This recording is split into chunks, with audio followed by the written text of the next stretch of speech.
আসসালামু আলাইকুম, সবাইকে আমন্ত্রণ জানিয়ে শুরু করছি আজকের ভিডিও।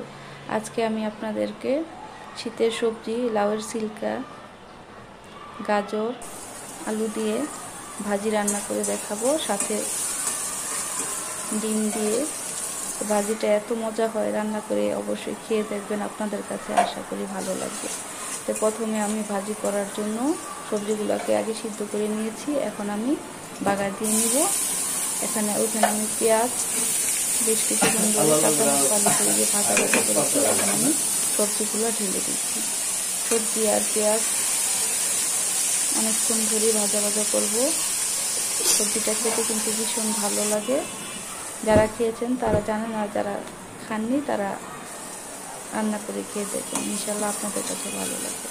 এখন এখানে আমি দিয়ে দিব সামান্য পরিমাণ তেল, কারণ ডিম ভাজতে বেশি তেলের প্রয়োজন হয় না। তেল গরম হয়ে গেছে, একটি ডিম আমি ফেটিয়ে নিয়েছি। এখন ডিমটাকে আমি দিয়ে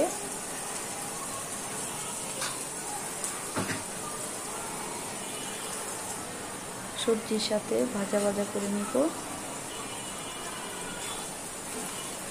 ডিমটা অপশনাল, কেউ চাইলে বাদ দিতে পারেন, কিন্তু ডিমটা দিলে খেতে আমার কাছে বেশি ভালো লাগে, সেজন্য আমি ডিম দিয়েছি।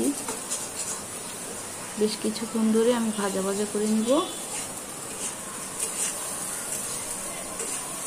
ভাজা ভাজা হয়ে গেলে কেউ চাইলে এখানে ধনিয়া পাতাও দিতে পারেন, এটা অপশনাল। তো রেসিপিটি কেমন লাগলো, ভালো লাগলে কমেন্ট করে জানাবেন, লাইক করবেন, শেয়ার করবেন, আমার চ্যানেলটিকে সাপোর্ট করবেন। সবাই ভালো থাকবেন। আল্লাহ হাফেজ।